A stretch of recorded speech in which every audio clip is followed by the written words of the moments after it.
Okay, so turns out you guys really loved that video about how to apply foundation with a brush. So today I'm going to be sharing with you how to apply foundation with a sponge. This is the correct way to use your sponge when you're applying foundation. I'm well aware that people use different tools to apply their foundation, and I personally love a brush, but I really want to show you a sponge today because it's another tool that does get you the most amazing finish, but there is a way to use it. Let's start off. I have skincare on, I don't have primer on because I'm going to be applying that in a second to show you. Now, first off, I want to make sure that my sponge is damp. Now, when you first get your beauty blender, like this is a beauty blender, this is used, right? So I'm just keeping it real with you, it's not brand new. When you get your beauty blender, you want to make sure it doubles in size under running water, right? So double it in size, keep squeezing it under running water. Now, I did this reel on Instagram and I noticed a lot of people thought I meant do the entire thing every time, which is not the case. And I did state that that wasn't the case on there, but I think people rush through videos so much that they don't listen properly sometimes. So let's just say today is the first day that I got this. I'm going to double it in size under running water, right? It's going to double in size. You're going to get a tissue, wrap it around, get a tissue, wrap it around, and you're going to soak all the water up. Like, make sure that there's, like, it's still double in size, but it's soaked up all the water so it's nice and damp, right? And make sure you especially do the tip because it usually collects in that area. Then what you're going to do is you're going to use it. Then let's just say the next day, what are you going to do? You're not going to run it in underwater again. You're not going to do this whole process every time you use it. You only do it the first time you use it, right? And then what you're going to do is when you want to use this, you're going to use either a setting spray or a hydrating spray. It's up to you, depends what you want it to do. If you use a setting spray, such as the Charlotte Tilbury airbrush matte one, that's going to really help to almost like speed up the setting process a bit. If you use a different setting spray, I don't know, the Dual Air Flash, that's going to kind of help to kind of keep it a little hydrated, but also help to set it a bit. You could use a newer Blue Dewy spray, which is what I like using, and this is just extra hydrating. So it makes sure that it doesn't dry out the area. So what I do then is every time I want to use this now, I spray this a few times with my spray. And then I go into my foundation.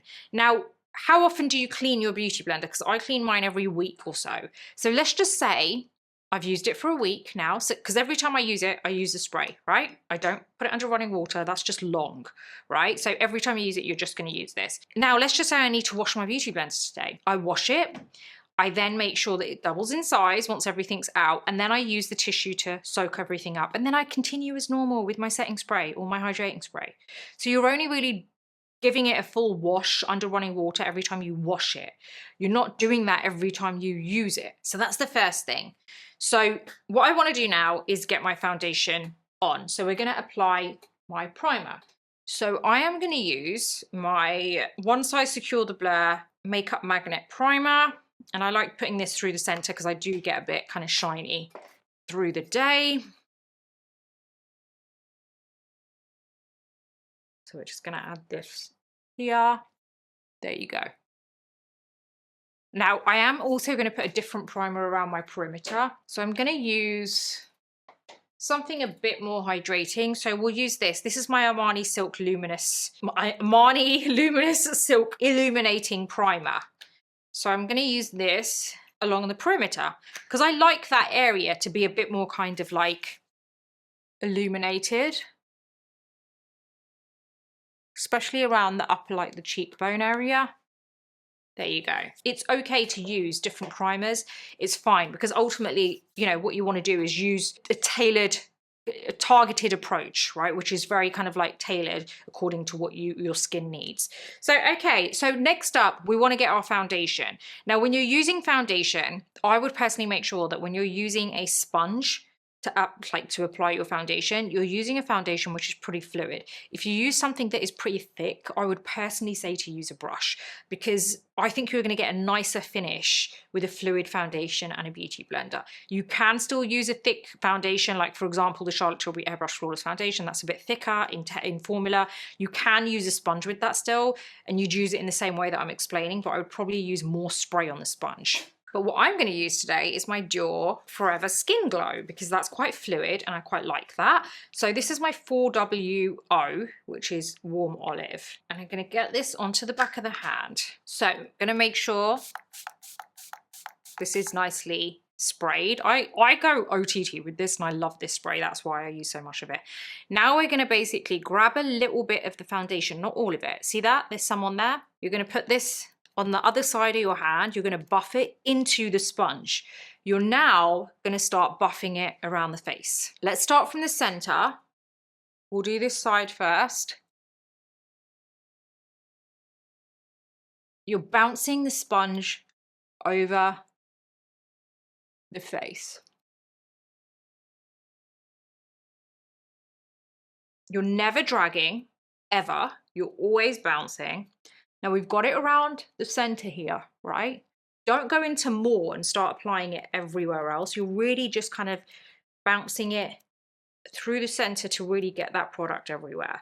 This is going to give you a nice thin finish and a very airbrushed kind of look. Look at this. Then you're going to just bounce to the perimeter, because you always want a little bit less foundation around that area anyway. There you go. See that nice layer we've got? It's super flawless. It's like just a really nice even layer. By the way, please do like this video, subscribe and hit the bell button because it means you won't miss my next video, but it also does really help out my channel. So we're going to get a little bit more, bounce it into this sponge. See, look at the finish we've got here, right? So we've got a really nice kind of even finish and it's a very thin layer. We're going to do the same here. Through the center. Make sure that when you're bouncing, you're never kind of going here and then going there and then going there. Can you see how I'm just traveling around the face with bouncing movements, but I'm never skipping an area. I'm always making sure that I'm kind of following a path, but focusing on the center, and then I'm going to slowly take it to the perimeter. Around the jawline. You've got to make sure you get everywhere. Right, we have a really nice thin layer everywhere now, right? That is literally how you would apply your foundation. Some of you like to apply your concealer first before foundation, some of you after. I'm going to apply it after just because I feel like there's probably more people that do apply it after. So I'm going to get my Tarte Shape Tape Concealer, put this on the back of my hand. And by the way, can I just add, going back to the foundation, right? You're never going to add the foundation like this and then start buffing with a sponge. It just doesn't work like that. So you're going to end up with, you're never going to, no makeup artist is ever going to work that way on you, right? And if you ever see someone do it online, this is not the way you do it. So anyway, you can spray this again, right? We're going to go into this foundation, sorry, concealer here, right? And I'm using the sponge with this just so that in case you guys also prefer the same kind of application. We're going to get a really nice base finish with this sponge.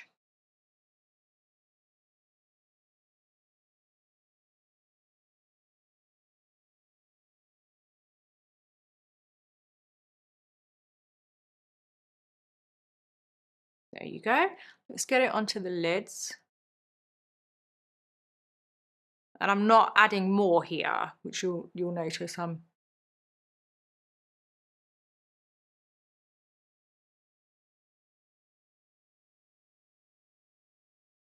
just kind of taking whatever's left on the sponge onto the lid.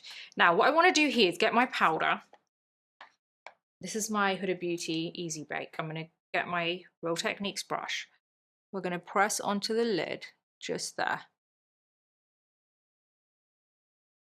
Just to make sure that area sets nicely. At this point, I would say you need to figure out if you want to apply kind of like blush or cream bronzer, anything cream now, because when you go into your powder, after that, I would not suggest using cream. Now, it really does mean you need to figure out what your strategy is with applying powder too, because for example, I apply powder through the center, but not necessarily around the perimeter. I get oily and shiny through the center during the day, right? So that's why I set that area and I don't want any creasing. And because of that, I can use a cream highlighter even at the end after applying highlighter, because I'm applying it on an area where I don't really powder a lot, right? So hopefully that makes sense. So just think about what formula you're going to be using now. So I want to kind of use a cream blush. So I'm actually going to use this one. This is my Prada Touch blush in peach. I've got another sponge here, and this is actually a MAC sponge, but I'm going to go into this blush here, press onto a tissue first, always, because you're going to get a much better finish. And then we're going to basically apply my blush.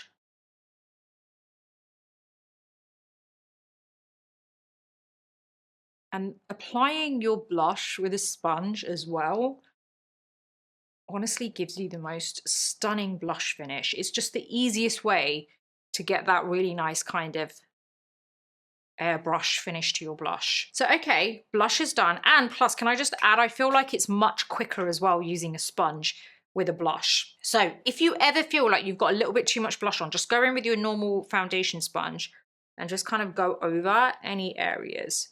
And that's it. That will kind of dilute it a little bit. So now when it comes to using a, let's just use this. This is my Makeup by Mario Soft Sculpt Bronzing and Shaping Serum. So we're going to get this on the back of the hand. And this is another really good product to use with a sponge, by the way. So I'm going to get another sponge that I've got here. We're going to go into this product. We're just going to add this wherever we kind of want a bit of a sculpt. And this is a very soft finish, by the way. This sculpt that I'm using is not very kind of, well, it's more of a bronzer, I would say, but that's the kind of look I want. I don't want it to be kind of like really heavily sculpted, so it's not going to give like a drastic result in terms of sculpting. It's more really about the warmth that it adds, which I feel like this has given me.